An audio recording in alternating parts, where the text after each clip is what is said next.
चलिए अब हम स्टार्ट करते हैं नेक्स्ट पार्ट। इसमें क्या दिया हुआ है, थर्ड पार्ट इसमें ये दिया हुआ है 3x माइनस वाई इक्वल में 3, 9x माइनस 3y इक्वल में 9।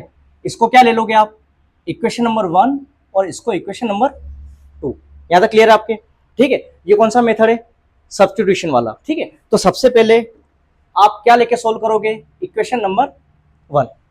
इक्वेशन 1 को लेंगे। अब इक्वेशन 1 क्या दे रखी है, 3x माइनस वाई इक्वल में 3। ये क्लियर है?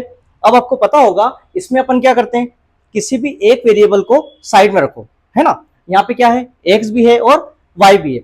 मैंने यहाँ पे x वाले को क्या किया, साइड में किया, माइनस वाई। जब माइनस वाई को मैं ट्रांसफर करूंगा तो किसका हो जाएगा, प्लस का y, और 3 अपने प्लेस पे है, मतलब अपनी जगह पे है ना 3, तो वो प्लस का प्लस ही रहा। क्लियर है? अब आप यहाँ देखो x अभी सेपरेट नहीं हुआ है, x के साथ में क्या है 3 है, तो 3 किस में, मल्टीपल में, वहां जाएगा तो डिवाइड में हो जाएगा। जैसे x is equal to y plus 3 divided by 3। आई बात समझ में? अगर y की वैल्यू हमें पता होती तो x की वैल्यू हम फाइंड कर सकते थे, बट हम नहीं कर पाएंगे। क्यों? क्योंकि हमें y की वैल्यू नहीं पता। जब नहीं पता है तो आप क्या करोगे, इसको इक्वेशन नंबर क्या ले लो आप, 3। क्लियर है? इक्वेशन 1 को लेके सोल्व किया। अब यहाँ पे आके हम क्या हुआ, रुक गए, तो इसको इक्वेशन नंबर 3 मान लिया। नेक्स्ट हम क्या लेंगे, इक्वेशन नंबर सेकंड। सेकंड क्या दे रखी है बताओ, 9x माइनस 3y इक्वल में 9। क्लियर है? इक्वेशन सेकंड हमने क्या की, कॉपी कर दी। उसके बाद में यहाँ पे आप देखो x भी है और y भी है, और ऊपर इक्वेशन नंबर 3 में x की वैल्यू हमारे पास आ चुकी है। तो 9 का 9, x की वैल्यू कितनी है, y प्लस 3 डिवाइडेड बाय 3। आई बात समझ में? आगे माइनस 3y आपने क्या कर दिया, कॉपी कर दिया। बस इसमें हमें क्या करना था, x की वैल्यू पुट करनी थी, है ना। अब आप देखें सबसे पहले क्या सोल्व होता है, ब्रैकेट। क्या सोल्व होगा, ब्रैकेट। आपको पता होगा ब्रैकेट का मतलब मल्टीप्लाई करना, है ना। तो मल्टीप्लाई आप बाद में करना, पहले आप ये देखो अगर कोई ऊपर नीचे कैंसिल हो रहा है तो कैंसिल करो, अदरवाइज कैंसिल करने की कोई जरूरत नहीं। ये हो रहा है 3 बन जा 3, 3 3 जा 9। आगे बात समझ में? अब कैंसिल होने पे क्या बचा, 3 ब्रैकेट में बच गया y plus 3 minus 3y equal में 9। यहां तक क्लियर है? अब क्या होगा, 3 बच गया, अभी भी ब्रैकेट है। सबसे पहले क्या ओपन करते हैं अपन, ब्रैकेट। तो ब्रैकेट के बाहर क्या है 3, तो कहने का मतलब 3 जो है वो इससे भी मल्टीप्लाई होगा और 3 जो है वो इससे भी मल्टीप्लाई होगा। 3 को y से मल्टीप्लाई करो, कितना होगा 3y। ये प्लस है और ये भी क्या है, प्लस है, तो यहां पे आ जाएगा प्लस 3 3 जा 9, है ना, और माइनस 3y का 3y इक्वल में 9। यहां तक क्लियर आपके? अब सुनो, अब मैंने आपको क्या बोला था कि x की वैल्यू तो पुट कर दी, अब यहाँ पे आ रहा है y, है ना। तो जब y वेरिएबल आ गया तो आप क्या करो, प्लस माइनस करके देख लो, अगर हो रहा है तो ठीक है, नहीं हो रहा है तो आगे बढ़ना। अब इसमें आपको दिख रहा होगा 3y और माइनस 3y, 3y से 3y कैंसिल हो गया क्योंकि ये प्लस का है और ये माइनस का है, तो क्या बच गया 9 और इक्वल में 9। ठीक है, ये क्या आ गया 9 इक्वल में 9। अब एक चीज ध्यान रखना, जब सब्स्टिट्यूशन से अपन सोल्व करते हैं तो उसमें क्या होता है, क्वेश्चन बोले या ना बोले वो होता है find the value of x and y। x और y की वैल्यू फाइंड करनी होती है, बट यहाँ पे वेरिएबल बचा ही नहीं। बचा क्या, नहीं बचा, y से y क्या हो गया, कैंसिल हो गया। तो इसके लिए अपन आंसर क्या लिखेंगे, इन्फिनेटली मेनी सॉल्यूशन। आई बात समझ में? Infinitely many solution. क्लियर है? क्योंकि y हमारे पास वेरिएबल कुछ बच नहीं रहा है, ना तो x बच रहा है ना y बच रहा है, आगे अपन सोल्व नहीं कर सकते। क्लियर है? अब देखो नेक्स्ट वाला क्वेश्चन, ये क्या दिया हुआ है पॉइंट में। अभी तक हमने क्या पढ़े, नॉर्मल इक्वेशन वाले क्वेश्चन। ठीक है, नॉर्मल इक्वेशन। अब यहाँ पे क्या आ गया, पॉइंट। तो ध्यान रखो जब पॉइंट का क्वेश्चन आ जाए तो सबसे पहले क्या फोकस करो कि पॉइंट के बाद कितनी डिजिट है, कितनी डिजिट है 1। तो आपको पता होगा जब पॉइंट को अपन रिमूव करते हैं तो 10, 100, 1000 लिखते हैं, तो यहाँ पे पॉइंट के बाद 1 डिजिट है तो क्या लिखते हैं अपन 10 लिखते हैं। अब पॉइंट को हमें क्या करना होगा, सबसे पहले रिमूव करना है। अब रिमूव आप कैसे करेंगे, यहाँ पे भी 10 से मल्टीप्लाई कर दो, यहाँ पे भी किससे मल्टीप्लाई कर दो 10 से। 10 से मल्टीप्लाई क्यों किया, क्योंकि हर एक डिजिट में पॉइंट के बाद कितने डिजिट, 1 डिजिट। क्लियर है? 2 को, पॉइंट को तो एक बार क्या करो इग्नोर, 2 को 10 से करो मल्टीप्लाई, कितना होता है 20।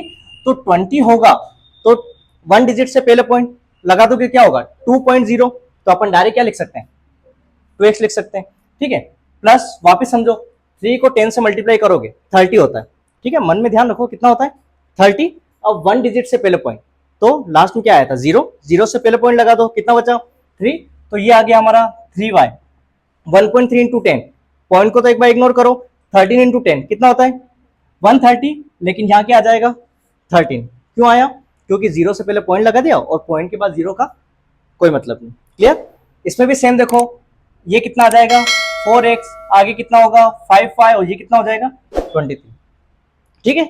सेम ऐसे ही करना है। अब इसको आप क्या ले लो इक्वेशन 1 और इसको इक्वेशन नंबर 2। आई बात समझ में। इक्वेशन तब तक अपन नहीं मान सकते जब तक नॉर्मल फॉर्म में अपन कन्वर्ट नहीं करते।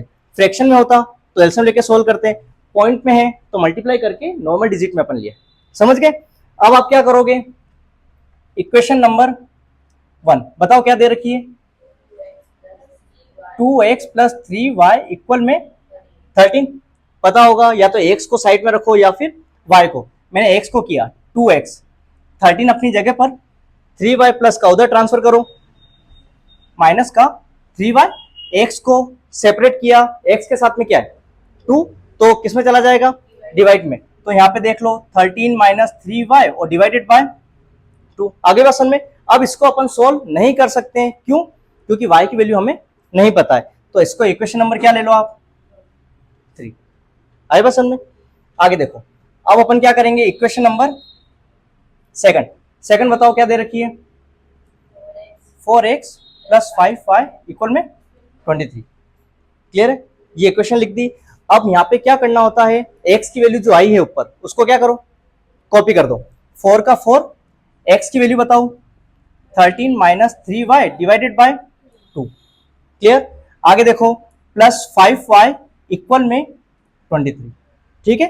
x की वैल्यू पुट कर दी और बाकी सब हमने एज इट इज कॉपी कर दिया। अब क्या होगा कैंसिल हो रहा है तो करो, 2 1 जा 2, 2 2 जा 4, तो रिमेनिंग फिगर क्या बचा 2, और ब्रैकेट में कितना आ गया 13 minus 3y plus 5y equal में 23। आगे बात समझ में। अब अपन क्या करेंगे सबसे पहले क्या सोल्व होता है ब्रैकेट 2 को 13 से मल्टीप्लाई करो, 13 2 जा 26 प्लस माइनस माइनस 3 2 जा 6y प्लस 5y इक्वल में 23, ठीक है।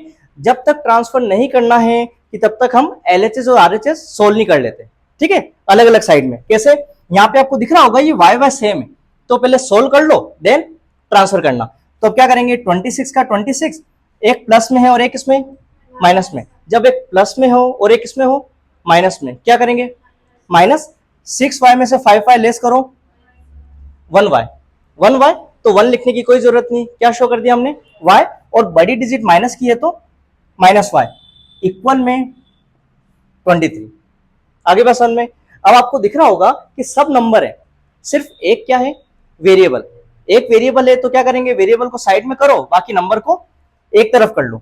माइनस वाई इक्वल में 23, 26 प्लस का ट्रांसफर करो माइनस का 26, माइनस वाई एक प्लस का है और एक किसका है माइनस का, क्या होगा माइनस 26 में से 23 माइनस करो 3 है ना, और बड़ी डिजिट माइनस की तो माइनस का 3, माइनस से माइनस क्या हो गया कैंसल। तो यही अपन लिख देते हैं y इक्वल में कितनी आ गई वैल्यू 3 आ गई। आई बस में इसमें यहाँ पे कुछ नहीं आया था, ठीक है, इसलिए इन्फिनेटली मेनी सॉल्यूशन, बट यहाँ पे क्या आया है y की वैल्यू आ गई, ठीक है। अब आपको पता होगा जब भी किसी एक की वैल्यू आ जाए तो किसी भी इक्वेशन में क्या करो पुट कर दो। तो यहाँ पे अपन लिख देते हैं putting the value of y, कितना आया है 3 इन इक्वेशन जो भी आपको सही लगे, इक्वेशन 1 है और इक्वेशन 2 है, ठीक है। अब आप ये देखो 1 में रखनी है वैल्यू, 2 में रखनी है या 3 में रखनी है, कौन सी इजी लग रही है आपको 3 में रख दें अपन, 3 में रख देते हैं।